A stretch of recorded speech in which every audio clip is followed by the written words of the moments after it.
మార్గము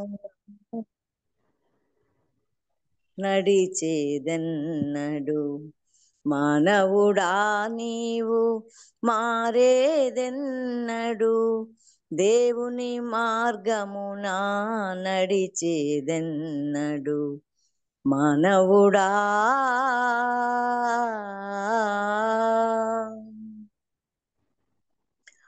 నీటి బుడగరా నీ జీవితము అల్పమైనది నీ ఆయురా ఎంత కాలము దేవుని మరతువు ఎంత కాలము దేవుని మరతువు ఈ క్షణమైనా దేవుని నమ్ముము ఈ క్షణమైనా దేవుని నమ్ముము ఈ క్షణమైనా దేవుని నమ్ముము మానవుడా నీవు మారేదెన్నడు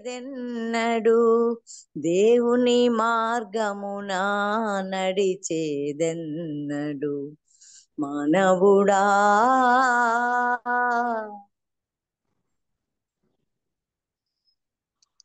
ఈ లోక భాగ్యము శాశ్వతము కాదు నీకున్న ఘనత నీ వెంట రాదు ఈ లోక భాగ్యము శాశ్వతము కాదు నీకున్న ఘనత నీ వెంట రాదు నిన్ను హెచ్చించిన నీ దేవునికి నిన్ను హెచ్చించిన నీ దేవునికి దూరము కాకుము ఓ మానవుడా దూరము కాకుము ఓ మానవుడా దూరము కాకుము ఓ మానవుడా మానవుడా నీవు మారేదెన్నడు దేవుని మార్గమున నడిచేదెన్నడు మానవుడా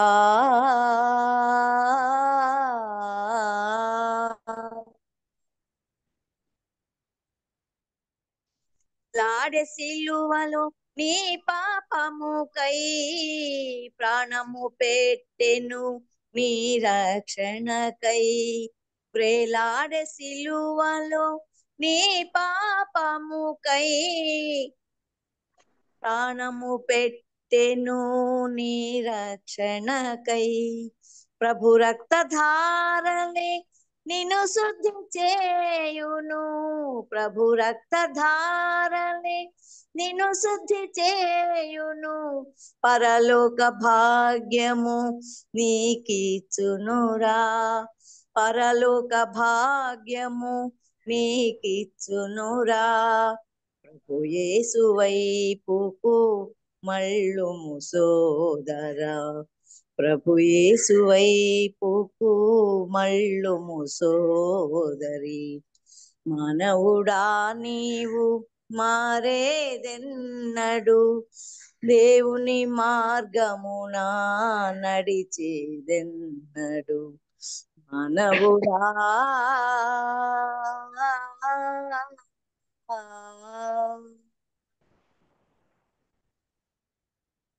వందనాలక్క. చక్కటి పాట పాడి వినిపించిన అన్నపూర్ణకు. ప్రతిసారి ఏదో కొత్త పాటే పాడుతుంది. నేను ఇప్పుడైతే వినలేదు ఈ పాట. మానవుడా మారేదన్నాడు అని ఆయన దగ్గరికి ఎప్పుడు వస్తామా అని ఎదురు చూసే పాట. చక్కటి పాట పాడిన అన్నపూర్ణకు ప్రత్యేకమైన వందనాలు. కొత్త కొత్త పాటలు ఎవరు రాస్తారో ఈమెకి ఎవరు రాగాలు కట్టిస్తారో అమ్మో తల్లి చాలా పాడుతారు అసలు. చాలా చాలా వందనాలక్క చక్కటి పాట పాడి వినిపించినందుకు. మరి ఇప్పుడు మన మధ్యకు సిస్టర్ విజయ్ కుమారి గారు, యాక్చువల్ గా సహోదరి ఫ్రమ్ బెంగళూరు, ఇప్పుడైతే ఢిల్లీలో ఉన్నారంట. ఢిల్లీ నుంచి మనతో మాట్లాడతారు. ఈ విజయ్ కుమార్ సిస్టర్ ఇంతకు ముందు కూడా మనతో అంటే జూమ్ లో మాట్లాడినారు. తెలుసు చాలా మందికి, అయినా కూడా పరిచయం చేస్తే బాగుంటుందని కేజీఆ కోరుకుంటున్నాను. కేజీఆ సిస్టర్ మనకి ఇప్పుడు విజయ్ కుమార్ సిస్టర్ మరొక మారు పరిచయం చేస్తారు. కేజీఆర్ చేరి వచ్చిన సోదరులందరిని బట్టి వందనాలు. సోదరి విజయ్ కుమార్ సిస్టర్ చాలా కాలం నుంచి మన మధ్య సాక్ష్యం చెప్పారు, చాలా సార్లు వాక్యం చెప్పారు కూడా. వాళ్ళ కోడలు కూడా నెస్సి అని బెంగళూరులో ఉంటారు. సిస్టర్ కూడా బెంగళూరు, ప్రస్తుతం అక్కడ ఉన్నారు కానీ అక్కడ నుంచి లాగిపోయారు.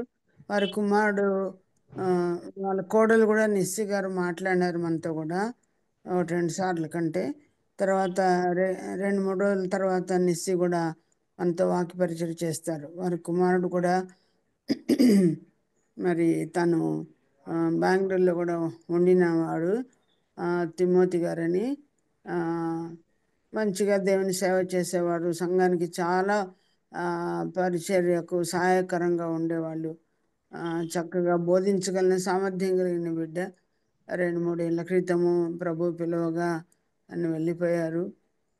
2 కుమార్తెలు ఆయనకి. సోదరి ఆంటీ గారు కూడా చాలా సార్లు మనతో వాక్య పరిచయం చేశారు. వీడియో పెట్టుకుంటే వారి ఫేస్ మీరు చూసినప్పుడు వారిని గుర్తుపట్టగలరు. కొత్త వారి నిమిత్తమే సిస్టర్ని కోరుతున్నాను, ఒక చిన్న క్లుప్త పరిచయం చేసుకుని వాక్యానికి వెళ్తే మంచిదని. సోదరి సిస్టర్ మీకు కూడా వందనాలండి. వందనాలమ్మా.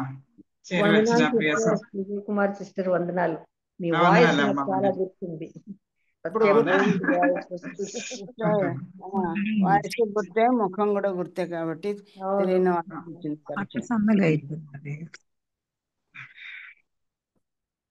స్టార్ట్ చేయండి సిస్టర్.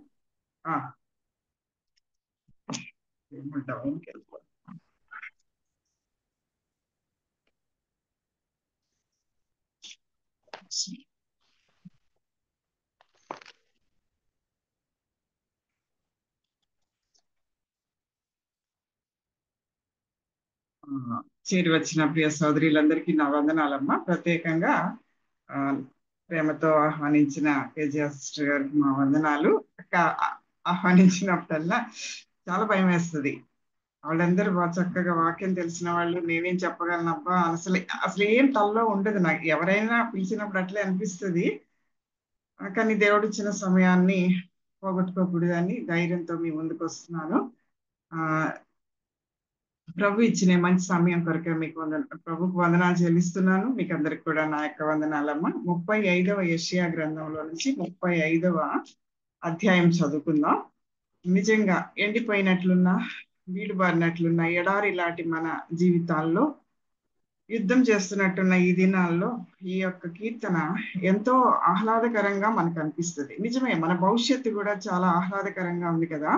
ప్రభువును బట్టి, మన కోసం ప్రాణం పెట్టి విమోచించిన ప్రభువును బట్టే మనకి ఈ యొక్క సంతోషం, ఆనందం, శుభ నిరీక్షణ మనం కలిగి ఉంటున్నాం. నా జీవితంలో నేను ఏం అనుభవించానో అది మాత్రమే నేను చెప్పగలను. వాక్యంలో నాకు పెద్ద అనుభవం లేదమ్మా. నేను ఎక్కువ ధ్యానించి చేసింది ఏమి లేదు, కానీ దేవుడు నాతో ఎట్లాగా మాట్లాడాడో ఈ పరిస్థితుల్లో, అప్పుడు నేను కొంచెం ఎవరన్నా అడిగినప్పుడు కొంచెం వాక్యం తీసి చదువుతాను. మామూలుగా చదువుకునే పాఠాలు ఉంటే కూడా వాక్యం చదివేది మాత్రం అప్పుడే డీప్ గా నేను చెప్పాలి కదా ఏమన్నా అన్నట్టుగా చదువుతాను అనమాట. అలాగే కేజీఆర్ సిస్టర్ అడిగినప్పుడు తీసుకున్నప్పుడు నాకు ఈ వాక్యం దీంట్లో ఏమి లేదు, నేను చెప్పగలిగింది అనిపించింది, కానీ దేవుడు ఇదే మాట్లాడమన్నట్లుగా నాకు అనిపించింది. ఆ అధ్యాయం చదువుకుందాం. యెషయా గ్రంథం 35వ అధ్యాయం. అరణ్యమును ఎండిన భూమియు సంతోషించును, అడవి ఉల్లసించి కస్తూరి పుష్పం వలె పూయును. అది బహుగా పూయిచు ఉల్లసించి సంగీతములు పాడును. లెబానోను సౌందర్యము దానికి కలుగును, కర్మెలు షారోన్లకున్న సొగసు దానికి ఉండును. అవి యెహోవా మహిమను, మన దేవుని తేజస్సును చూచును. సడలిన చేతులను బలపరచుడి, తొట్టిళ్ళు మోకాళ్లను దృఢపరచుడి. తత్తరిల్లు హృదయులతో ఇట్లనుడి, భయపడక ధైర్యముగా ఉండుడి. ప్రతిదండన చేయుటకై మీ దేవుడు వచ్చుచున్నాడు. ప్రతిదండనను, దేవుడు చేయదగిన ప్రతికారమును ఆయన చేయును. ఆయన వచ్చి తానే మిమ్మల్ని రక్షించును. గుడ్డివారి కన్నులు తెరవబడను, చెవిటివారి చెవులు విప్పబడను. కుంటివాడు దుప్పివలే గంతులు వేయును, మూగవాని నాలుక పాడును. అరణ్యములో నీళ్లు ఉబ్బుకును, అడవిలో కాలువలు పారును. ఎండమావులు మడుగులగును, ఎండిన భూమిలో నీటి బుగ్గలు పుట్టును. నక్కలు పండుకున్న వాటి ఉనికి పట్టులో జమ్మును, తుంగగడ్డియు మేతయు పుట్టును.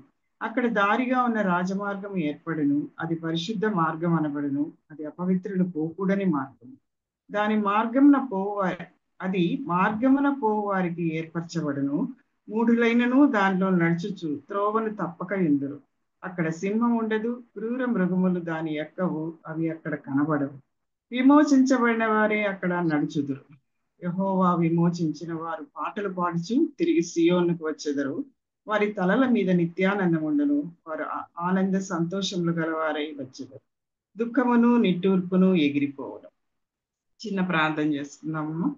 నమ్మకమైన దేవా, సజీవుడైన తండ్రి యేసు ప్రభు వారి అత్యున్నతంగా హెచ్చింపబడిన నామంలో మీ పాద సన్నిధి, మీ సన్నిధి మీరు మాకు తిరిగి అనుగ్రహిస్తున్నందుకే మీకు వందనాలు. మీ మహాప్రేమ చేత రక్షించుకోవడమే కాకుండా నాయన అనుదిన జీవితంలో నాయన ఈ రీతిగా మీరు దర్శిస్తూ వస్తున్నందుకే మీకు వందనాలు. మీ బిడ్డల సహవాసం ఇచ్చి ఆదుకుంటున్నందుకే మీకు వందనాలు. ప్రత్యేకంగా నాయన ఈ సహోదరులు ఈ ప్రతి దినం కూడా కూడుకునే దేవుని వాక్యాన్ని ధ్యానించడానికి ఇచ్చిన భాగ్యం కొరకే మీకు వందనాలు. దేవా, మందిరం నుండి అనేక రీతిలైన స్పెషల్ మీటింగ్స్, వాక్యాలు, దేవా వాక్య పరంపర మేము వినగలుగుతున్నాం. అందుకొరకే మేము స్తుతిస్తున్నాం.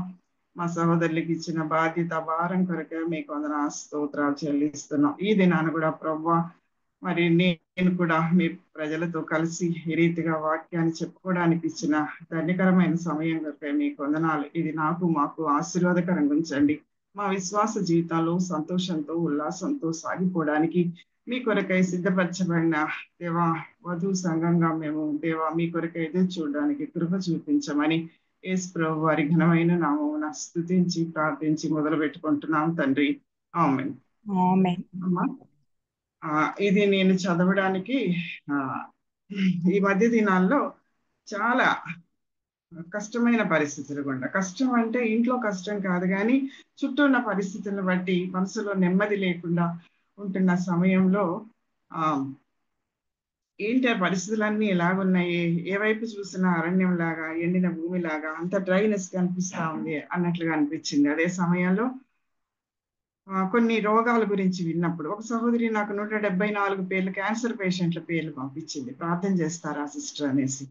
మా గ్రూప్ లో వాళ్ళని అడిగితే ఏమ్మా 174 పేర్లు ఉన్నాయి, మనకున్న టైం 1 అవరే కదా, ఎట్లాగా చేద్దామా అని అంటే పెట్టండి అక్క, మనం ఎవరెవరికి ఏ టైం వీలైతే ఆ టైం చేద్దాము, ఇంట్లో అయినా చేసుకుందాంలేండి, 3 పేజీలుగా దాన్ని డివైడ్ చేసి పెట్టుకుందాం అన్నారు. సరే అని చెప్పి పెట్టాము. ఏంటబ్బా 174 మంది మన సర్కిల్లో తెలిసిన వాళ్ళు క్యాన్సర్ పేషెంట్లు ఇంతమంది ఉన్నారు. వాళ్ళలో దేవుని సేవకులు, దేవుని ప్రజలు చాలా మంది ఉన్నారు. దాదాపు అందరూ దేవుని ప్రజలే, దేవుని సేవ చేసేవాళ్ళు చాలా మంది. చాలా బాధ వేసింది నాకు. ఎండిన భూమిలాగా ఉంది అని చెప్పేసి. తర్వాత ఈ మధ్య భక్తులు చాలా మంది చనిపోవడం, ఇవన్నీ చూసినప్పుడు ఏంటి ప్రభు ఈ పరిస్థితులు, నెమ్మది లేకుండా అయిపోతుంది, దేశంలో పరిస్థితులు కూడా బాగలేవు, మిమ్మల్ని ఎరగని వారు కూడా ఎంత రోజు రోజుకి దిగజారిపోతున్న స్థితి, తల్లి బిడ్డ అని లేదు, భార్యాభర్త అని లేదు, ఇలాంటి ఘోరాలు మేము చూడాల్సి వస్తుంది అన్నట్లుగా దినం చాలా వేదనతో నేను పండుకున్నాను. కానీ పొద్దున తెల్లవారి సమయంలో మా హస్బెండ్ ఒక మీటింగ్స్ ఆయన అటెండ్ అయ్యారు 5 గంటలప్పుడు. ఆ పొద్దున 5 గంటలప్పుడు, తెల్లవారుజామున 5 గంటలప్పుడు నేను విన్న మాట ఏంటంటే, ఒక చిన్న గ్రామం నుంచి ఒక బ్రదర్ చెప్తున్నారు, వాక్యం చెప్తున్నారు, అక్కడ సింహం ఉండదు, క్రూర జంతువులు దాని ఎక్కవు, అవి అక్కడ కనబడవు అనే మాట అబ్బాయి చదివాడు. నాకు ఎందుకో తట్టమని లేసుకున్నాను అనమాట. లేచి ఇదంతా ఈ సాతానుడి పనే కదా, ఇవన్నీ ఘోరాలు అన్ని సాతానుడి పనే కదా, అక్కడైతే దేవుని రాజ్యంలో అయితే సింహం ఉండదు, అపవాదు ఉండడు, కానీ అక్కడ మనల్ని శోధించే పరిస్థితులు కూడా ఉండవు అని చెప్పి నాకు ఒకలాంటి ధైర్యం వచ్చింది అనమాట, ఒకలాంటి సంతోషం వచ్చింది. అది ఎక్కడుంది ఆ వాక్యం అని వెతికినప్పుడు, అమ్మ వినిపిస్తుందా అమ్మా? సరే అమ్మా. వచ్చినప్పుడు నాకు ఈ యెషయా గ్రంథం 35లో ఉందని చెప్పేసి 35లో ఉందని తీసి చూసి అధ్యాయం చదివినప్పుడు నిజంగా ఎంత సంతోషం అయిపోయిందో. ఎండిన భూమిలాగా, అరణ్యం లాగా ఉన్న నా హృదయంలో వేదన. మన సహోదరులు, మాకు ఒక 6-7 మంది సహోదరులు ఉంటారు ఒక గ్రూప్ లో. వాళ్ళు ప్రతి ఒక్కరు కూడా ఒక్కొక్క రకమైన పరిస్థితి గుండా, ఉద్యోగాలు లేకుండా, ఒకరు ఉద్యోగాలకు వెళ్ళిన 2-3 రోజులకి తీసేయడం ఒక కుటుంబంలో, తర్వాత ఇంట్లో చనిపోవడం, వెంటనే చనిపోవడం, బ్రెడ్ విన్నర్స్ చనిపోవడం, అంటే ఇంటిని పోషించే వాళ్ళు చనిపోవడం, అంటే ఎలాంటి ఆధారం లేకుండా పోవడం, ఇలాంటి సహోదరులు వాళ్ళ బాధలు, అనారోగ్యంతో ఉండేవాళ్ళు. రోజు రోజుకి నీరసించిపోతున్నాం అమ్మ, తింటూనే ఉన్నాం కానీ ఎందుకో ఈ పరిస్థితి, ఇలా చెప్పేవాళ్ళు మా గ్రూప్ లో. అందరూ కూడా ఆయా ఇబ్బందులు గుండా పోయేవాళ్ళు. అరణ్యంలాగా, ఎండిన భూమిలాగా ఉంది లోకం అన్నట్టుగా ఉన్న నాకు ఈ అధ్యాయం చదివిన తర్వాత, ఇది ఇంతకు ముందు కూడా చదివి ఉంటాము చాలా సార్లు, కానీ ఈసారి నేను చదివినప్పుడు అరణ్యమును ఎండిన భూమియు సంతోషించును. సంతోషం అంటే దినాలు వస్తున్నాయి అనుకున్నట్టుగా నాకు అనిపించింది. అడవి ఉల్లసించి కస్తూరి పుష్పం వలె పూయును. తెలుగులో ఇది కస్తూరి పుష్పం అని ఉంది, కానీ ఇంగ్లీష్ లో అయితే ఇది రోజ్ అని ఉంది, రోజా పుష్పం అని ఉంది. కొన్నిట్లో లిల్లీ పుష్పం అని కూడా ఉన్నట్లుంది. అది బహుగా పూయిచు ఉల్లసించును. పువ్వులు, ఉద్యానవనం, తోట ఇవన్నీ మనకు సంతోషాన్ని కలిగించే కదా. ఒకరు సంతోషిస్తుంటే వాళ్ళతో పాటు సంతోషించమన్నాడు ప్రభు నన్ను. ఉల్లసించడం అంటే ఇక్కడ బహుగా పువ్వులు పూయిచు ఉల్లసించడం అంటే ఎంతో ఫలాలు తీసుకొచ్చేలాగా పువ్వులు పూసి సంతోషించమంటున్నాడు ప్రభు. కనుక ఈ మాటలు నాతోనే మాట్లాడుతున్నాడా దేవుడు అన్నట్లుగా అనిపించింది. ఉల్లసించి సంగీతములు పాడును. ఉల్లసించి సంతోషంతో పాడే సంగీతాలు ఎంత బాగుంటాయి కదా. పువ్వులను చూసినప్పుడు ఎవరు కూడా ఈ పువ్వు బాగలేదు అంటారు. అది ఎంత చిన్న పువ్వు అయినా, ఎంత పెద్ద పువ్వు అయినా, మురికిలో పుట్టినా కూడా సరే, ఆ పువ్వు అందం ఆ పువ్వుకు ఉంటుంది, ఇంకా దేనికి ఉండదు. ఆ పుష్పానికి ఉన్న అందం దేవుడు అలాగా సృష్టించాడు కదా. సంగీతాలు హృదయంలో నిండి ఉంటే, కృతజ్ఞత స్తోత్రం నిండి ఉంటేనే పాటలు వస్తాయి కదా. మన ఆత్మీయ జీవితంలో పాటలు కూడా ఒక భాగం అన్నట్లు మనం చదువుకుంటున్నాం కదా. ఆత్మ సంబంధమైన పాటలతో ఒకరినొకరు ఉరికొల్పుకోండి అని చెప్పేస్తుంది. ఇప్పుడు కూడా మనం చక్కని పాట విన్నాం. మనకి ఎన్నో పాటలు ఉన్నాయి. స్తుతి, ఆరాధన, క్రైస్తవ జీవితాన్ని, నిరీక్షణ గురించి, ప్రార్థన గురించి, సువార్త పాట పాడారు ఇందాక సహోదరి. కాబట్టి ఇలాంటి ఎన్నో పాటలు ఉన్నాయి మన జీవితంలో. మన ఖాళీగా దొరికినప్పుడు, మన హృదయాలు ఉప్పొంగితే సంతోషంతో మనం కృతజ్ఞత పాటలు నిజంగా ఇవి మన అనుభవంగా ఉండాలి. చాలాసార్లు నేను ఖాళీగా ఉన్నప్పుడు అనుకుంటుంటాను, మంచి పాట తీసి పాడుకుంటే బాగున్నా, తెలియకుండానే మన నోట్లో నుంచి ఆ పాట అది వచ్చేస్తుంది అనమాట. అలాగా పాట పాడినప్పుడు దేవుణ్ణి మనం స్తుతిస్తున్నాం, నిజంగానే దేవుణ్ణి ఆరాధిస్తున్నాం అన్న హృదయం, నిజమైన ఆరాధన హృదయంలో నుంచి వస్తుంది. మన ఖాళీ సమయాన్ని వ్యర్థం చేయకుండా ప్రభుని స్తుతించాలనేది మనకు కనిపిస్తుంది. ఈ పరిస్థితి ఈ 34వ అధ్యాయం వరకు యెషయా గ్రంథాన్ని పెద్ద గ్రంథం కదా ఇది. యెషయా గ్రంథం మినీ బైబిల్ అని కూడా చెప్పుకుంటాం.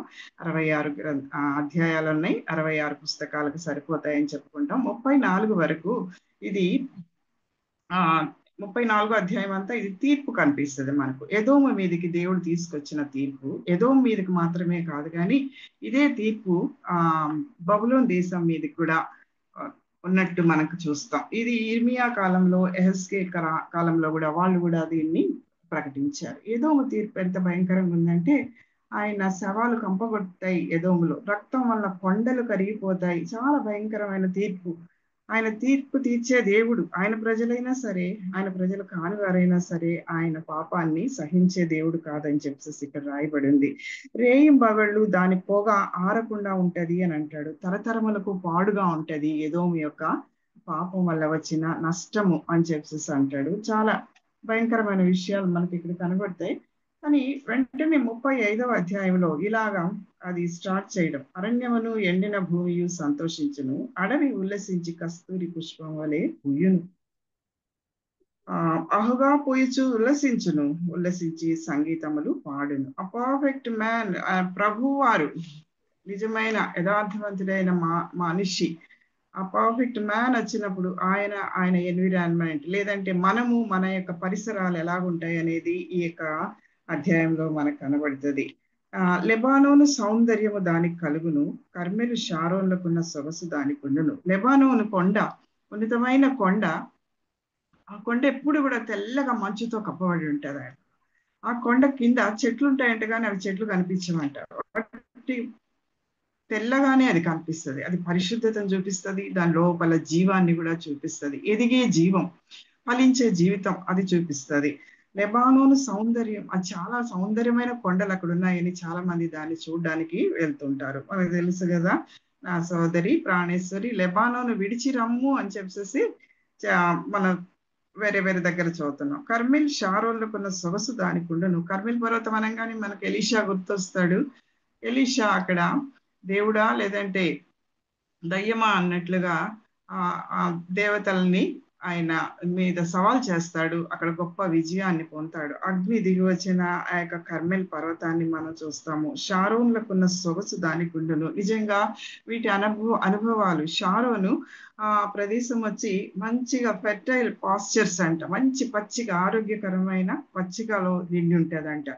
తర్వాత ఈ కర్మెల్ అంతా అంట పండ్ల ఆర్చిడ్స్ ఉంటాయంట, ఫ్రూట్స్ ఆర్చిడ్స్ ఉంటాయంట. ఈ లెబానన్ వచ్చి అడవులతో నింపబడిన ప్రదేశం, విస్తారమైన అడవులతో నింపబడిన ప్రదేశంగా ఉంటదంట. ఇవన్నీ నిజంగా దేవుడి కొండలు, వాటి సౌందర్యము, ఆయన నామాన్ని, ఆయన నామ ఘనతని మనకు చూపిస్తాయి. ఆయన ఎంత ప్రభావం గల దేవుడు అనే విషయాలు మనకు చూపిస్తాయి.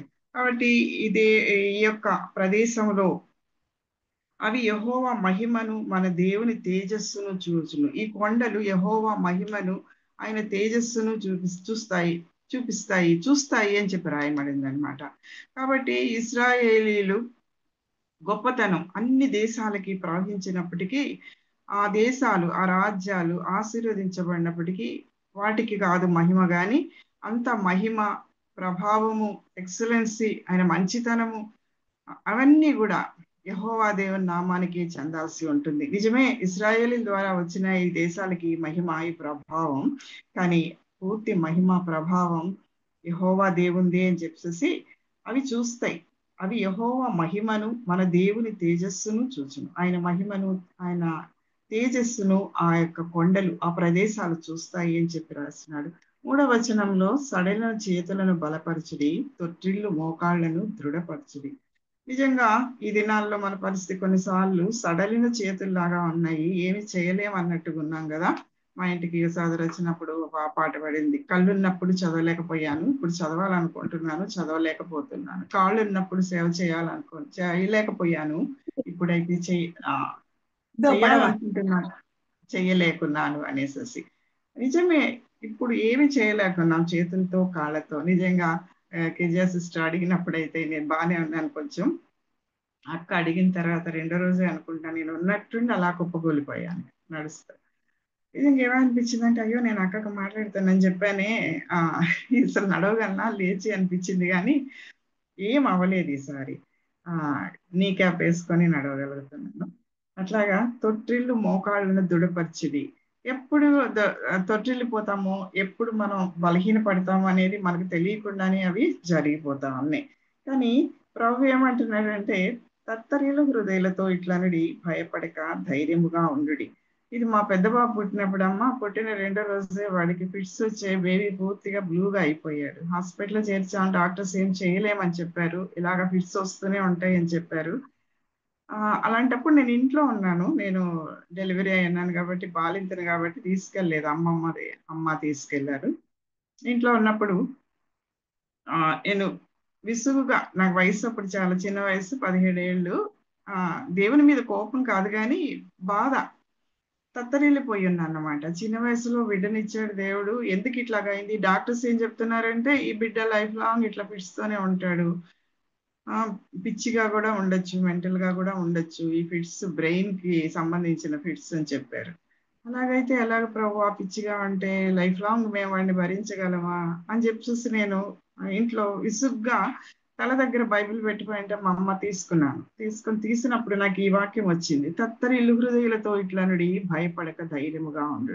నిజంగా ఆయన మాటలు, ఆయన ప్రవచనాలు ఎప్పుడో కాలంలో రాసినవి ఈ దినాన మనకు కూడా అవి సరిపోయినవిగా ఉన్నాయి కదా.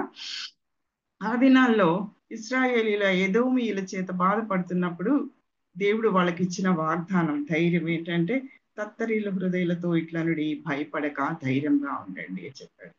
కానీ మనకు కూడా ఈ దినాల్లో ఇవి నిజంగానే అవి ప్రత్యక్షంగా అవి నెరవేరుతా ఉన్నాయి. ముందున్న దినాల్లో ఇంకా మనం తత్తరిల్లకుండా, భయపడకుండా ఆయన సన్నిధిలో ఆయనతో పాటు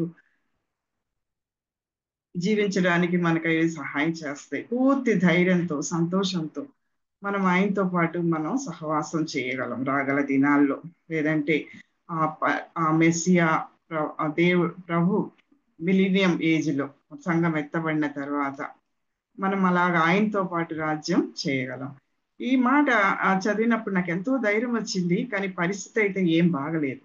ఆ సమయంలో మా ఇంటికి ఒక అన్న వచ్చారు, మా చుట్టాలన్న. అన్న ఏమంటున్నారంటే, బేబీ వీడిని చూసి వచ్చి హాస్పిటల్, అమ్మ నువ్వేం దిగులు పడబాకు, దిగులు పడకు, ఆయన దేవుడిని నమ్మలేండి, దిగులు పడకు, దేవుడు ఇంకో బిడ్డని ఇస్తాడు నీకు అని చెప్పాడు. అంటే అయిపోయింది ఇంకా అబ్బాయి పని అన్నారు. ఫిట్స్ అలా కొట్టుకుంటుంటే ఉయ్యాలకేసి చెయ్యి ఈ పక్క ఆ చెయ్యి ఆ పక్క, రెండు కాళ్ళు రెండు వైపులా కట్టి పెట్టారు అన్నమాట డాక్టర్స్. గాజుతో ఊరికట్లా కట్టి పెట్టారు కొట్టుకోకుండా. కాబట్టి ఆయన చూసి ఇంకొక బిడ్డ ఇస్తాడు, నువ్వు దిగులు పడకని చెప్పి లేదన్నా ఏం కాదు బాగైపోద్ది అన్నానంట. నాకు గుర్తులేదు ఆ మాట, కానీ నేను ధైర్యం తెచ్చుకుంది ఈ మాటను బట్టి. తత్తరిల్లు హృదయాలతో ఇట్లా నేనే తత్తరిల్లిపోయి ఉన్నాను ఈ సమయంలో, కానీ దేవుడు భయపడద్దు అని చెప్తున్నాడు అనేసి ధైర్యంగా ఉండమని చెప్తున్నాడు. నిజంగానే దేవుని మహాకృపను బట్టి ఫిట్స్ అవంతటా ఆగిపోయినాయి. అప్పుడు డాక్టర్ కూడా అక్కడ నెల్లూరులో క్రిస్టియన్ డాక్టర్ ఉషా అని, ఆమె పొద్దున అమ్మ వెళ్ళినప్పుడు చెప్పిన మాట ఏంటంటే, మేమేం చేయలేదమ్మా, మీ బిడ్డకి ఒక మిరకల్ చేశాడు దేవుడు మీ బిడ్డ విషయం. దేవుని కృపను బట్టి మళ్ళీ ఎప్పుడు ఫిట్స్ రాలేదు వాడి జీవితంలో, ఎంతో ఆరోగ్యంగానే ఉండేవాడు. ఇందాక అక్క చెప్పినట్లు మరి 47 సంవత్సరాలు మంచిగా చదువుకొని మంచి ఉద్యోగం చేసి ప్రభు సన్నిధికి మందిరంలో 31st నైట్ వాడు ఎక్కువగా ప్రేమించిన మందిరంలో నుంచే దేవుని సన్నిధికి అలాగా వెళ్ళిపోయాడు చిన్న అటాక్ రావడంతో. కాబట్టి ఆయన మాటలు మనకి ఎంత ధైర్యాన్ని భయాన్ని తీసివేసే ఉన్నాయి కదా. తన ప్రజలకు ఆయన చెప్పిన ధైర్యం, ఆ దినాల్లో ప్రజల కోసం చెప్పిన ధైర్యం, అది మనకు కూడా ఈ దినాలకు కూడా అది వర్తిస్తా ఉంది. ప్రతిదండన చేయుటకై మీ దేవుడు వచ్చుచున్నాడు, ప్రతి దండనను ఆయన చేయదగిన ప్రతీకారమును ఆయన చేయను.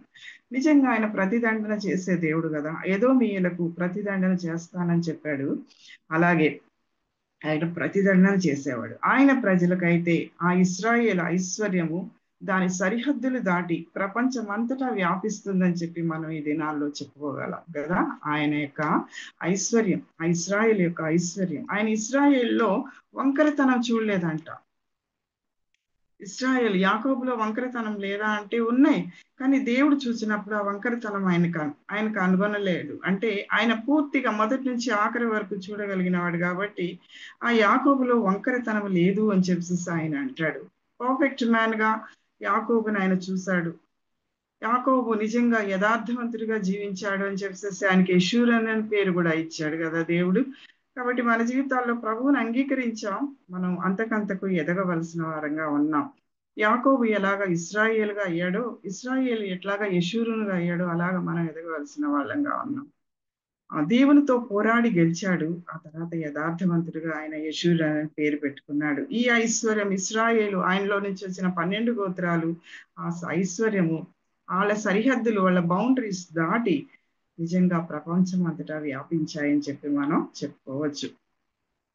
ఈ ఎదోమీయులకు భయపడ్డం వల్ల ఈ దేవుడు వాళ్ళకి అభయం ఇచ్చాడు. అంతేకాకుండా ఆశీర్వాదాలు కూడా వాళ్ళకి కొంతవరకు సంభవించాయి. అయితే అధికంగా సంభవించింది ఎవరికంటే ఆశీర్వాదాలు మనకే సంభవించాయని చెప్పి చెప్పొచ్చు. దీని తర్వాత సువార్త కాలంలో, తర్వాత 1000 ఏండ్ల పాలనలో, అనీతి రాజ్యంలో ఆయన యొక్క ఆశీర్వాదాలు మరింతగా మనం చూడగలం. ఆయన వచ్చి తానే మిమ్మల్ని రక్షించును అని చెప్పని అంటున్నాడు. ప్రతీకారం చేస్తాడు ఆయన శత్రువులకి, కానీ మనల్ని ఆయన రక్షిస్తాడు అని చెప్పాడు. ఈ రక్షించే అనేది మనకు దానియేలు గ్రంథం 12:1 కూడా మనం చూస్తాం. జెర్మియా 51:6 కూడా మనం చూస్తాం. నిజంగా ప్రభు మనల్ని ఆ యొక్క శ్రమ కాలంలో లేకుండా తప్పిస్తానని చెప్పాడు కదా.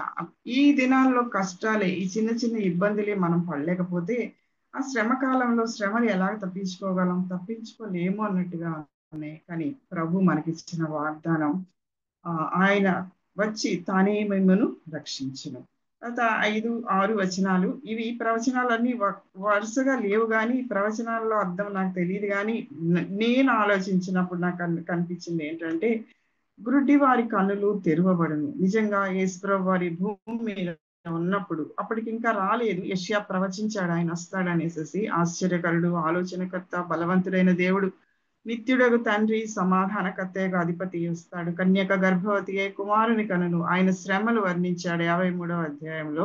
ఈ 5వ వచనంలో గ్రుడ్డి వారి కన్నులు తెరవబడును, చెవిటి వారి చెవులు విప్పబడును, కుంటివాడు దుప్పివలి గంతులు వేయును, మూగవాని నాలుక పాడును అని చెప్పిన ఈ మాటల్లో నిజంగానే యేసుప్రభు వారి భూమి మీదకి వచ్చినప్పుడు అవి జరిగినాయి కదమ్మా. అంతకు ముందు కూడా కొన్ని స్వస్థతలు అద్భుతాలు జరిగినాయి. ఎలీషా కాలంలో, ఏలియా కాలంలో ఆయన ప్రజల్ని ఆయన ఐగుప్తు నుంచి విడిపించిన కాలంలో ఆ ఎర్ర సముద్రం పాయలవ్వడం ఏంటి, ఇవన్నీ అద్భుతాలే, ఆశ్చర్యాలే, ఏ మనుషులు చేయలేని కార్యాలు. అవి పైనుంచి వచ్చిన పరమదేవుని కార్యాలు అని చెప్పుకోవచ్చు. యోహాను బాప్తిసం ఇచ్చే యోహానికి కూడా ఒక అనుమానం వచ్చింది. మేము ఎదురు చూసేవాడు నీవేనా, ఇంకెవరి కోసమైనా మేము ఎదురు చూడాలంటే యేసుప్రభు వారు నేరుగా జవాబు ఇవ్వలేదు. కానీ యేసుప్రభు వారు ఏం చెప్పారంటే మత్తయి సువార్త 11:15 మూగవారు మాట్లాడుతున్నారు, గుడ్డి వారికి కన్నులు తెరవబడుతున్నాయి, చవిటి అని కొన్ని మాటలు చెప్పాడు అక్కడ ప్రభు. అని చెప్పినప్పుడు బీదలకు సువార్త ప్రకటించబడుతుంది, చనిపోయిన వాళ్ళు లేపబడుతున్నారు, కుష్ఠరోగులు శుద్ధులవుతున్నారు, ఈ మాటలు చెప్పాడు. నిజంగా ఆ సమయంలో ఇవి చాలా వరకు పూర్తిగా నెరవేరినాయని మనం చెప్పుకోవచ్చు కదా. గుడ్డివారి కన్నులు, ప్రభు ఏమి వాళ్ళకి టెస్టులు చేయలేదు, వాళ్ళకి ఏమి స్కాన్లు తీసుకోరండి అవి తీసుకోరండి అని అడగలేదు, రిపోర్ట్లు ఏమి చూడలేదు. ఒకేసారి ఆయన చెప్పగానే వాళ్ళు ఇన్స్టాంట్ గా వాళ్ళు స్వస్థపరచబడ్డారు. గుడ్డివాడు, పుట్టుగుడ్డివాడు, ఎప్పుడు కూడా చూడలేదు, కన్నులు తెరవబడ్డాయి, చెవిటి వారి చెవులు విప్పబడ్డాయి. కుంటివాడికి ఫిజియోథెరపీ చేయించడం చెప్పలేదు, నర్వ్స్ లో ప్రాబ్లమా, మరి బోన్స్ లో ప్రాబ్లమా, కండరంలో ప్రాబ్లమా, ఏమి చూడలేదు ప్రభు. ఒకేసారి వాడు నడవడం మాత్రమే కాదు, కనీసం వాకింగ్ స్టిక్ కూడా నడవలేదు, వాడు స్టిక్ తో కూడా నడవలేదు, ఒకేసారి లేచి నిలబడి గంతులు వేయడం మొదలు పెట్టాడు. ఎంత అద్భుతమైన విషయాలు. ఆయన సృష్టిని ఆయన ఏమైనా ఏ రీతిగా అయినా ఆయన మళ్ళించుకోగలడు అని చెప్పేసి మనకు తెలుస్తా ఉంది. అంతేకాకుండా ప్రభు వారు ఏం చెప్పారంటే నా శిష్యులైన మీరు ఇంకా గొప్ప కార్యాలు చేస్తారని యోహాను సువార్త 14:12 చెప్పారు. ఇంకా గొప్ప కార్యాలంటే ఏంటి అవి అని చెప్పేసి ఆలోచించినప్పుడు మొదటి ప్రభువారు మొదటి రాకడలోనే ఇంత గొప్ప కార్యాలు చేయగలిగారు కదా.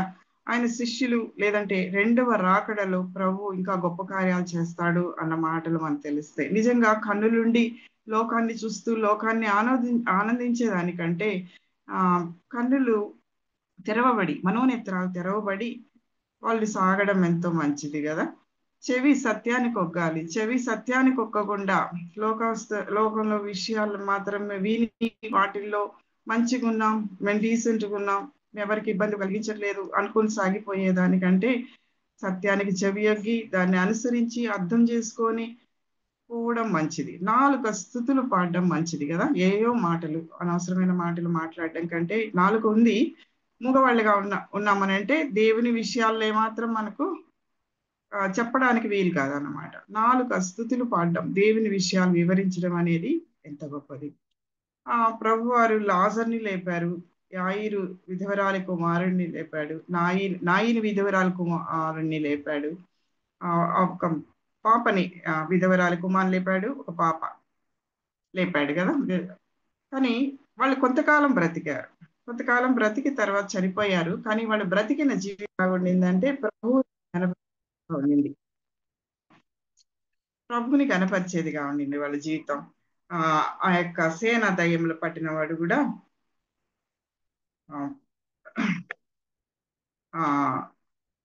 నువ్వు చెప్పొద్దు ఎవరికి అని అంటే కూడా వెళ్ళి ఆ వైపు అంతా ప్రకటించినాడు అని చెప్పేసి మనం చదువుతున్నాం. కాబట్టి వాళ్ళు అద్భుతంగా ఆ యొక్క సహోదరి సమరయ స్త్రీ కూడా వెళ్ళి వెంటనే గ్రామం అంతా సువార్త చెప్పింది.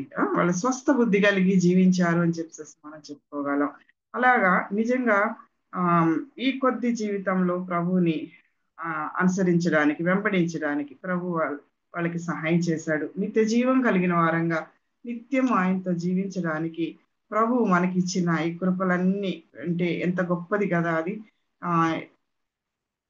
ఆదికాండం 32:12 చెప్పినట్టు నీ సంతానం ఇసుక రేణువుల వలె విస్తరించును అని చెప్పినట్లు నిజంగా ఈ ఎడారుల్లో ఎంత విసుక ఉందో, ఇవన్నీ పెద్ద ఎడారులు ఈ ప్రదేశాలన్నీ కూడా. ఎందుకు అలాగైనాయి అంటే ఏదో మీద దేవుడు తీసుకొచ్చిన తీర్పు వాటి వలన. కానీ ఆ యొక్క వాగ్దానం ప్రకారం దేవుడు అంతగా ఇసుక రేణువుల్ని లెక్కించలేనంతగా ఆయన జనాన్ని, ఇశ్రాయేల్ జనాన్ని, మనల్ని ఆయన అధికంగా వర్ధిల్ల చేశాడు. ఆ తర్వాత మూగవాని నాలుక పాడును, అరణ్యములో నీళ్లు ఉబుకును.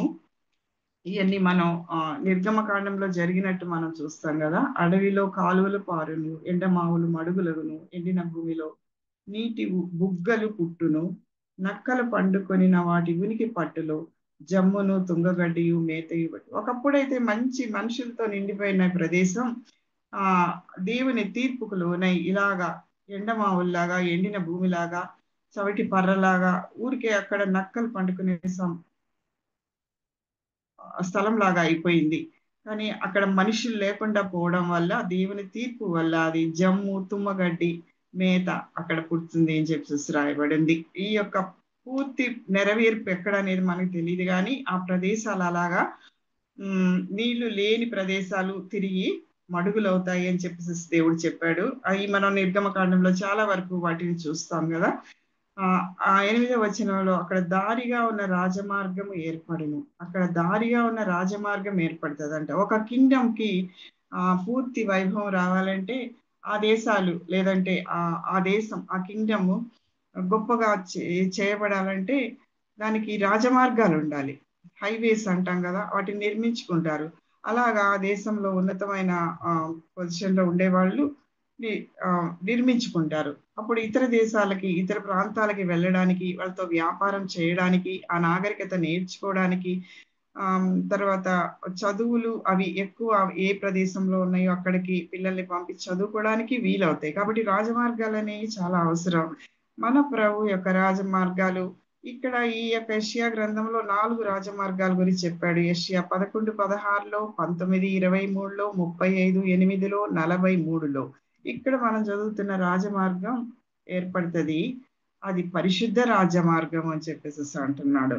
నిజంగా మన ప్రభు ఏర్పరిచే రాజమార్గం ఎంత గొప్పది కదా. ఆయన అడవుల్లో రాజమార్గాలు ఏర్పరిచేవాడు, రాజబాటలు ఏర్పరిచేవాడని చదువుతున్నాం. వడిగల జలాల్లో దారిని ఏర్పరిచేవాడని చదువుతున్నాం. నిజమేనమ్మా. నిజంగా ప్రభు మన జీవితాల్లో ఎన్నో మార్గాలు ఆయన సరళం చేయకపోతే మనం ఇలాగా ముందుకు సాగగలిగే వాళ్ళం కాదేమో కదా. ఆయన మన మార్గాలు సరళం చేశాడు. ఈ దినం ఉదయకాలంలో ఒక మీటింగ్ లో ఒక హిందీ అమ్మాయి నేపాల్లో సేవ చేసే అమ్మాయి సాక్ష్యం చెప్పింది. ఆ పాప ఏం చెప్పిందంటే, తను నేపాలీ. ఆ నేపాలీలో వాళ్ళ జాతి, వాళ్ళ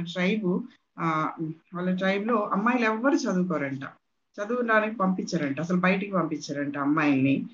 చిన్న వయసులోనే 7 ఏళ్ల నుంచి 10 ఏళ్ల లోపలే పెళ్లి చేసేస్తారంట. ఆ జాతి పేరు కూడా ఏదో చెప్పింది, అవతి అనే జాతికి చెందిన అమ్మాయి.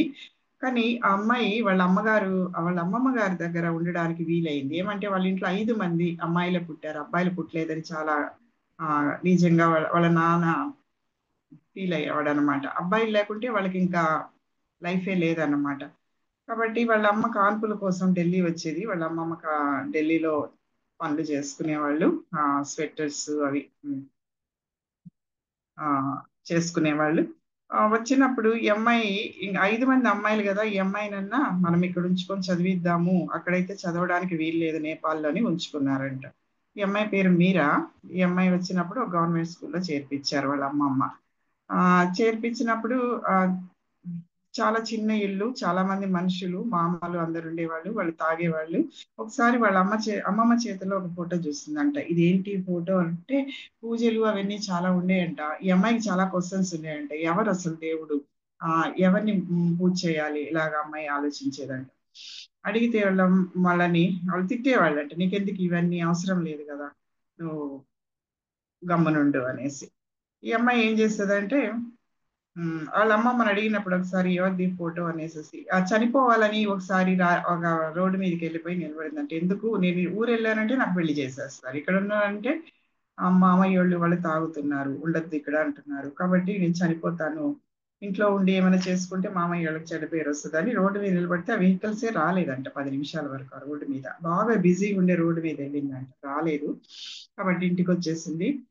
ఇంటికి వచ్చినంత వాళ్ళ అమ్మమ్మని అడిగింది, నువ్వు చేతిలో ఉన్న ఫోటో ఏంటి అది అని అంటే, ఏ దేవుడు ఇది అంటే, ఇది దేవుడు కాదు, ఇది వట్టిదే అని.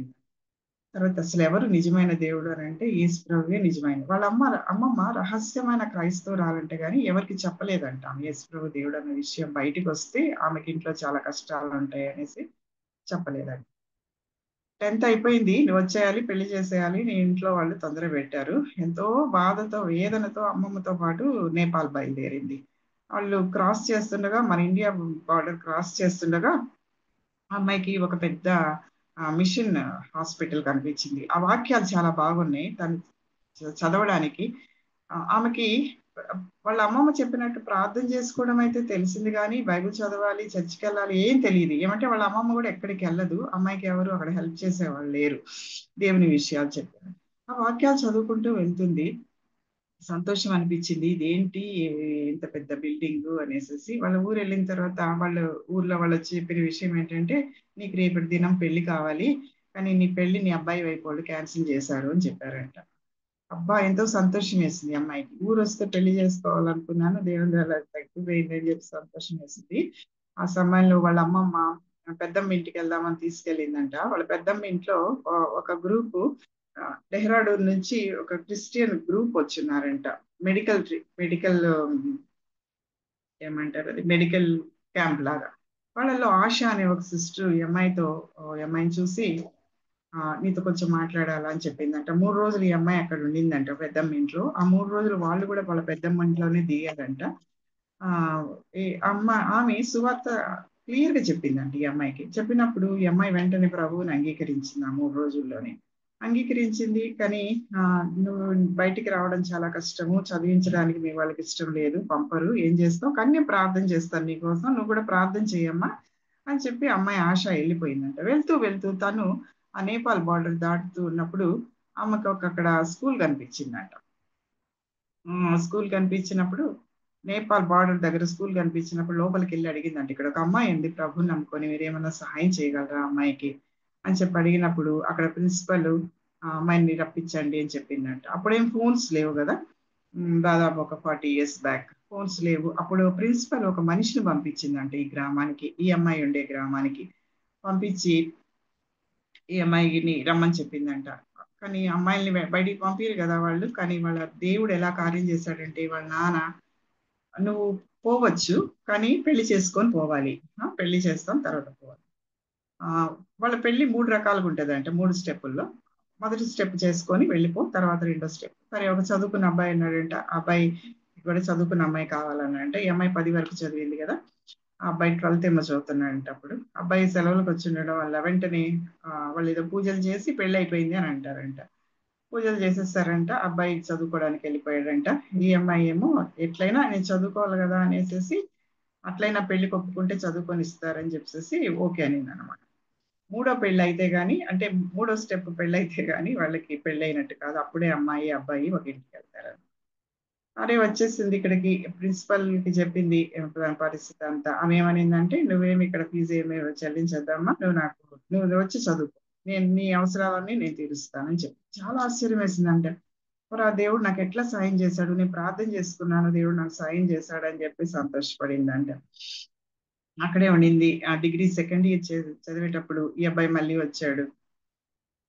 అబ్బాయి వచ్చినప్పుడు అబ్బాయికి తెలిసింది ఈ అమ్మాయి యొక్క క్రిస్టియన్ ఇన్స్టిట్యూట్ లో పనిచేస్తుంది, అమ్మాయికి కూడా ప్రభుని నమ్ముకుంది అనేసి. అమ్మాయి అక్కడికి వెళ్ళిన తర్వాత ఆ డెహ్రాడూన్ వచ్చిన ఫ్యామిలీ అక్కడ ప్రతిరోజు కుటుంబ ప్రార్థన, వాక్య ధ్యానం అవి ఉండేయంట. అప్పుడు అమ్మాయికి వాక్యంలో సత్యం అమ్మాయికి తెలిసింది, క్రైస్తవులకి మిగతా వాళ్ళతో సంబంధాలు ఉండకూడదని. కానీ నేను ఎలాగో ఫస్ట్ స్టెప్ అయిపోయింది కదా, దేవుడే ఈ కార్యాన్ని ఏం చేస్తాడో అని చెప్పేసి ఎలాగ దీన్ని నుంచి విడిపిస్తాడు అనుకుంది. అబ్బాయి సెలవులకు వచ్చినప్పుడు దీనికి వచ్చి మాట్లాడాడు. ఆ ఇన్స్టిట్యూట్ కి వచ్చి పెద్దలు ఏం చెప్పారంటే సువార్త చెప్పారు అబ్బాయికి. సువార్త చెప్పిన అబ్బాయి విడిపించుకోలేదు దాన్ని. నువ్వు ఈ దేవుణ్ణి అనుసరించాలి, ఇక్కడే ఉండాలనుకుంటే ఇక్కడే ఉండు, నాకు డైవర్స్ ఇచ్చేసి అని చెప్పాడు. పెళ్ళే కాలేదు కానీ డైవర్స్ కి మాత్రం కోర్టుకి వెళ్ళాలంట వాళ్ళు. ఎందుకంటే అబ్బాయి వాళ్ళు చాలా ఆస్తి పరులంట, మళ్ళీ ఎప్పుడైనా మనసు మార్చుకొని ఆస్తి కోసం వస్తుందేమో అని అనేసి అబ్బాయి అలా చెప్పాడు.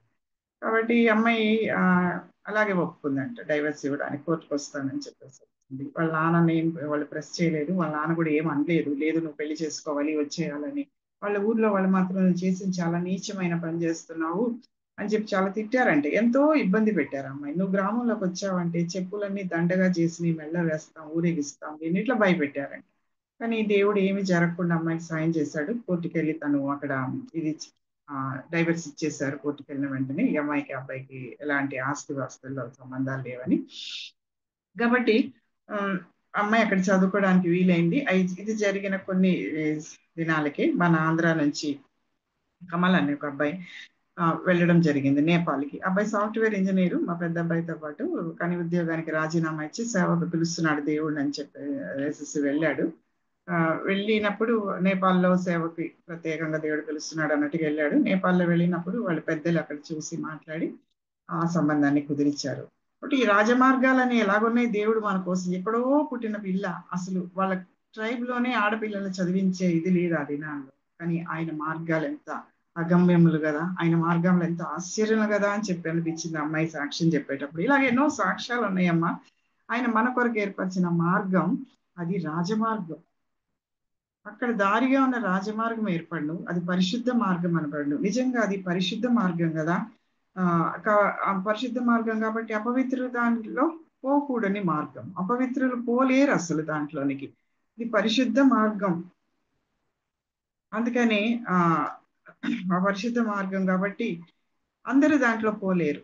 ఆ పరిశుద్ధుడైన దేవుడిని అంగీకరించిన వాళ్ళు, ఆయన మార్గాల్లో నడవడానికి ఇష్టపడ్డ వాళ్ళు మాత్రమే ఆ పరిశుద్ధ మార్గంలో, ఆ రాజమార్గంలో పోగలరు. ప్రభు చెప్పాడు కదా, నా సన్నిధిలో నడుచుచు నిందారహితుడవై ఉండు. నిందారహితులంగా ఉండాలి మనం. ఆదికాండం 32:12 మన మాట చూస్తాం. ఆ మార్గంలో పోయేవాళ్ళు నడుస్తారు. ఎట్లా నడుస్తారంటే నిందారహితులుగా ఆయన సన్నిధిలో నడుచుకోవాలి. ఆయన సన్నిధి కలిగి, మనతో ఆయన సన్నిధి ఉంది, ఆయన సన్నిధిని విడిచిపోకూడదు, ఆయన సన్నిధి మన నుండి పోకూడదు అన్న ధ్యాసలో మనం నడవాల్సి అంటగా ఉంది. ఆ నిర్గమకాండం 16:4 దేవుడు ఆ పరమదేవుని నిబంధన ఆజ్ఞలు అనుసరిస్తామో లేదో, నడుస్తామో లేదో అని వారికి కొన్ని ఆజ్ఞలు ఇచ్చాడు. చాలా ఆజ్ఞలు ఇచ్చాడు. మామూలుగా మనం 10 ఆజ్ఞలు అని చెప్పుకుంటాం, మొత్తంగా 613 ఆజ్ఞలు అని చెప్పి యూదులు అంటారు. కొంతమంది అయితే 1000 ఆజ్ఞలు. నిజమే, వారి సాంఘికంగా, నైతికంగా, ఆర్థికంగా, ఆరోగ్యపరంగా, నీతియుక్తమైన ఈ శుభ్రం గురించిన, ఈ కుష్ఠరోగాన్ని గురించిన అన్ని ఆజ్ఞలు ఇచ్చాడు కదా. పరమదేవుని నిబంధన ఆజ్ఞలు అనుసరిస్తారో లేదో అని చెప్పేసి దేవుడు వాళ్ళని పరీక్షిస్తాడు. మనం నడుస్తున్నామా లేదా మార్గాలని మనం ఒకసారి చూస్తున్నాం. కీర్తన 23:4 నా ప్రాణమునకు ఆయన సేద తీర్చుచున్నాడు, తన నామమును బట్టి నీతి మార్గములలో నన్ను నడిపించుచున్నాడు. మనమైతే నీతి మార్గాల్లో నడవలేము. ఎప్పుడు కూడా మనం అనీతిని కోరుకునే వాళ్ళం, అనీతిని ఆశపడే వాళ్ళం. కొంచెమైనా మనం ఆశపడ్డమే కాకుండా ఆ సాతానుడు ఎక్కడ చొరబడతాడా, ఎక్కడ దారి దొరుకుతుందా, మాట ద్వారా వీళ్ళని తీసుకుందామా, లేదంటే మొబైల్స్ ద్వారా వీళ్ళని వేరు మార్గంలోకి నడిపిద్దామా, పరిస్థితుల ద్వారా మనం నిలబడాలంటే కూడా మనల్ని తిరిగి తిరిగి తోస్తా ఉంటాడు. మనల్ని, మన పిల్లల్ని మనకు విరోధంగా కొన్ని కార్యాలు వాడు చేస్తాడు. కానీ ఆయన నామమును బట్టి నీతి మార్గాల్లో ఆయనే మనల్ని నడిపిస్తున్నాడు. కాబట్టి మనం ఆ మార్గాల్లో నడుచుకోవాలి కదా.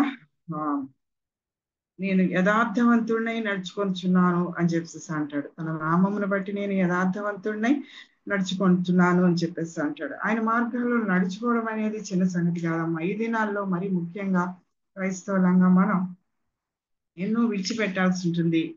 ఎన్నో వాటిని మనం పట్టుకొని ఆ ప్రకారం జీవించాల్సిన వాటిగా ఉన్నాం కదా. 1 పేతురు 4:3 మనం పోకిరి చేష్టలు, దురాశలు, మద్యపానము, అల్లరితో కూడిన ఆటపాటలు, త్రాగుబోతుల విందులు, చేయదగని విగ్రహ పూజలు వాటి యందు నడుచుకొనొచ్చు అన్ని జనుల ఇష్టం నెరవేర్చుచుండుటకు గతించిన కాలమే చాలు. పోయిన కాలం నడుచుకున్నామేమో, అలాగేదో ఒకటి మనలో ఉండుంటది. ఆటపాటలు, లేదంటే దురాశలు, పోకిరి చేష్టలు, మాటలు. కానీ ఇప్పుడు ఆ సమయం చాలు, ఇంక నుంచి వాటిని వదులుకోండి అని పేతురు 4:3 మనకు చెప్తున్నాడు. 2 దెస్సలోనిక 3:7 ఎలాగో మమ్మల్ని పోలి నడుచుకునవలెనో మీకే తెలియను అంటున్నాడు పౌలు. అక్రమంగా నడుచుకోలేదు మేము, ఉచితంగా ఆహారం పుచ్చుకోలేదు. అంటే కష్టపడి పనిచేసి ఆహారం తిన్నాం, ప్రయాసంతోనూ కష్టంతోనూ రాత్రింబగళ్ళు పనిచేయచ్చు జీవనం చేశాము అని చెప్తున్నాడు. కాబట్టి మన జీవితంలో కూడా అక్రమం అనేది ఎక్కడ ఉండద్దు. క్రమమైన దేవుని ప్రజలం మనం, అక్రమం ఎక్కడ ఉండొద్దు, అలాగ నడుచుకోవద్దు అంటున్నాడు పౌలు గారు. ఉచితంగా ఆహారం పుచ్చుకొనట లేదు అన్నాడు. ప్రయాసతో కష్టంతో రాత్రింబగళ్ళు పని చేయొచ్చు. మరి మనమైతే ఈ దినాల్లో ఏం పని లేకున్నాం, కానీ పని చేయడానికి మనస్సు కలిగి ఉండాలి. రాత్రింబగళ్ళు చేయలేము, మనకు సెలవు కావాలి, మనకు రెస్ట్ కావాలి. జీవనం చేశామని పౌలు అన్నాడు, కానీ దేవుడు వాళ్ళకి ఇచ్చిన కృప అధికం. మనం రెస్ట్ తీసుకుంటున్నా సరే, నిద్రపోతున్నా సరే, లేచినా సరే ప్రభు సన్నిధి మనం కలిగి ఉండేలాగా మనం చూసుకోవాలి. 5:16 కూడా ఆత్మానుసారంగా నడుచుకోండి అని అంటాడు. తర్వాత ఆత్మ ఫలాల గురించి మనకు చెప్తాడు. అవి తిరిగి తిరిగి మనం జ్ఞాపకం చేసుకుంటున్నాం. ఆత్మ ఫలాలు ఆ రీతిగా అవన్నీ మనలో ఉన్నాయా లేదా. నడిచేటప్పుడు ఊరికే నడవరమ్మా, ఇద్దరు ఏదో ఒకటి మాట్లాడుకుంటా నడుస్తారు కదా. హనోకు దేవునితో నడిచెను, దేవుడు అతన్ని కొనిపోయాను కనుక అతడు లేకపోయాను అని చెబుతున్నాం. హనోకు దేవునితో నడుస్తా ఉంటాడు. ఆ మంచి కార్యాలని, దేవుని గురించిన విషయాలన్నీ వాళ్ళు మాట్లాడుకుంటూ ఉంటారు. ఎంతగా మాట్లాడుకున్నారంటే దగ్గరకు వచ్చేసింది, అంతకు దూరం మాట్లాడుకున్నారు. కాబట్టి దేవుని ఇంటికి హనోకు వెళ్ళిపోయాడు అని చెప్పేసి దాన్ని వివరిస్తూ ఉంటారు సండే క్లాస్ పిల్లలకు మనం కదా. అలాగా మాట్లాడుతూ, దేవునితో మాట్లాడటం అంటే మనం ఉదయకాలంలో కూర్చొని ప్రార్థన చేసుకునేటప్పుడు దేవుని వాక్యంలో నుంచి మనకేమొస్తుంది, మన అక్కోళ్ళు వాక్యం చెప్పేటప్పుడు ఆ వాక్యంలో నుంచి దేవుడు మనల్ని ఏ విషయాల్లో పాయింట్అవుట్ చేస్తున్నాడు, ఎక్కడ సరిలేమని చెప్తున్నాడు. పౌలు బోధనలో కూడా ఇవి చెయ్యండి అంటాడు, ఇవి కొన్ని చెయ్యొద్దు అంటాడు, వాటి నుంచి దూరంగా పోండి అని అంటాడు కదా. ఏవి దూరంగా పొమ్మంటున్నాడు, ఏవి చేయమంటున్నాడు.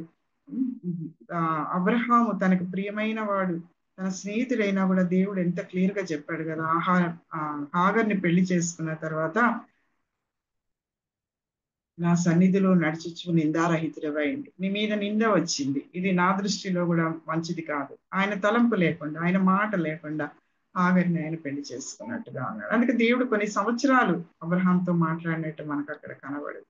అది సరి చేసుకున్నాడు అబ్రహాం. తిరిగి దేవునితో సహవాసానికి ఆయన వచ్చాడు. దేవుడు చెప్పినట్టే ప్రతి దాంట్లో చేయడానికి ఆయన ఇష్టపడ్డాడు.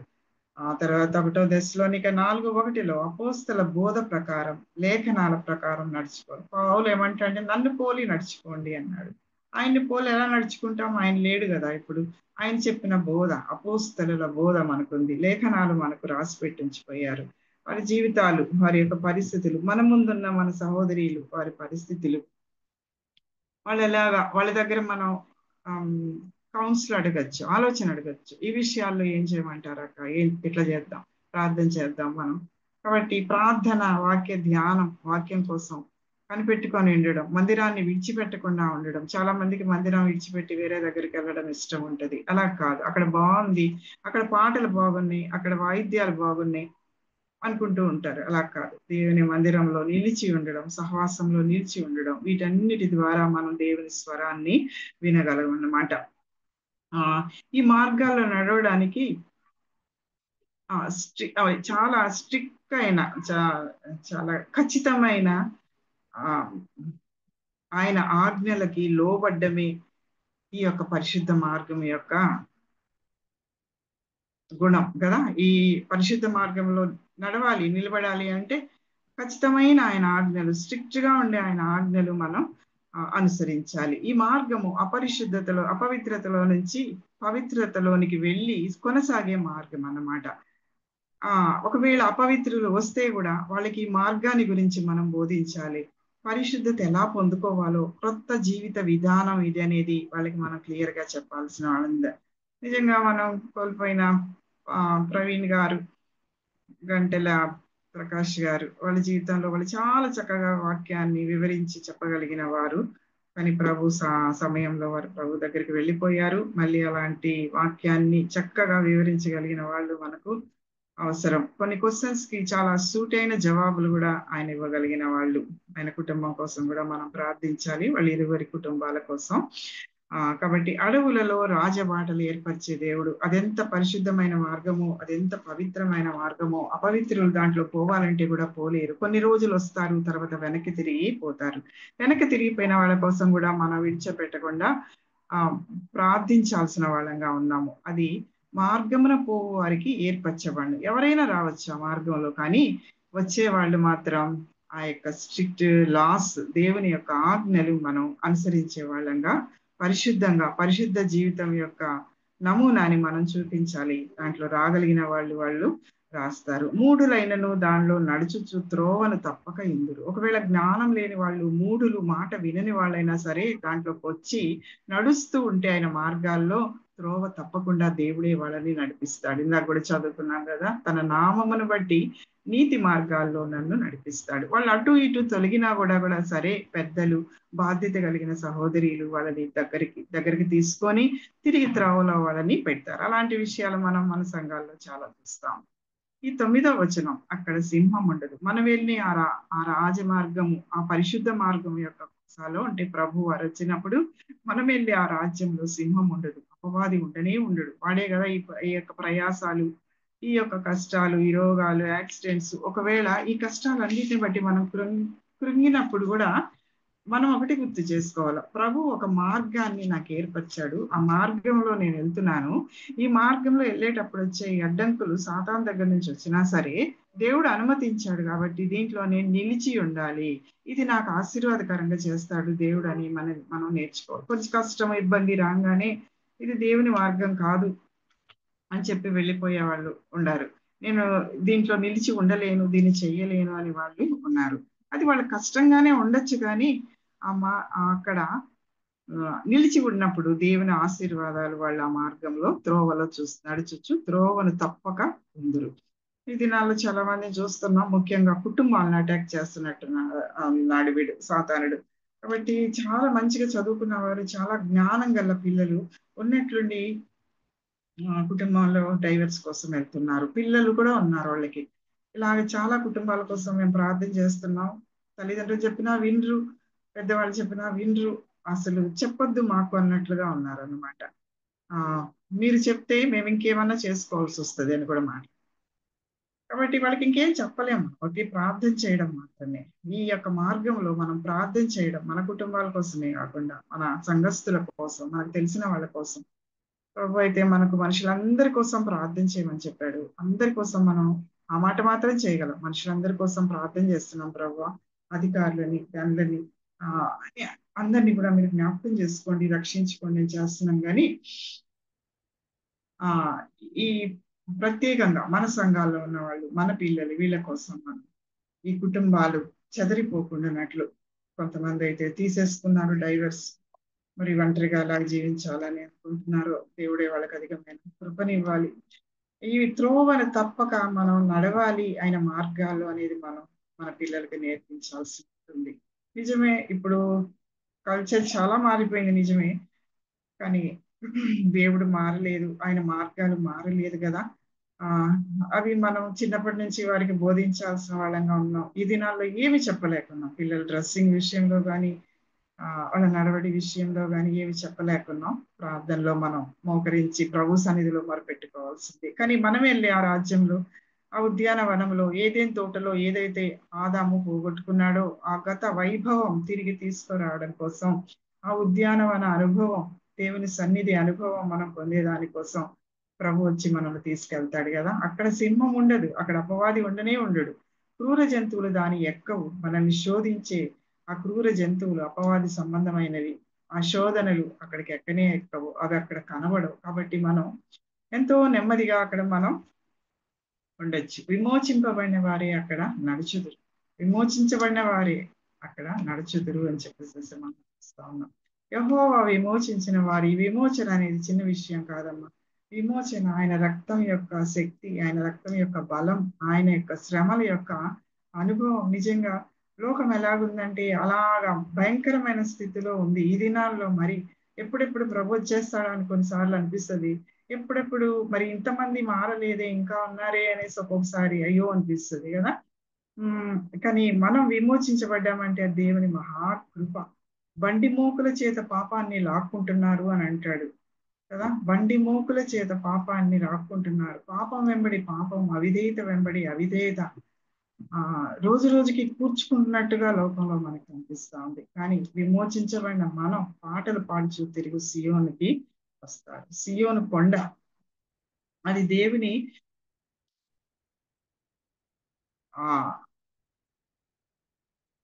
పట్టణం, దేవుని పట్టణం. సియోను పురమా స్వర్ణాలంకృత పట్టడమా అనేసి ఒక పాటగా ఉంది కదా. శాశ్వతముగా దైవ సంకల్పం అది, ఆయన సియోను కొండకి తీసుకెళ్లడం మనల్ని కదా.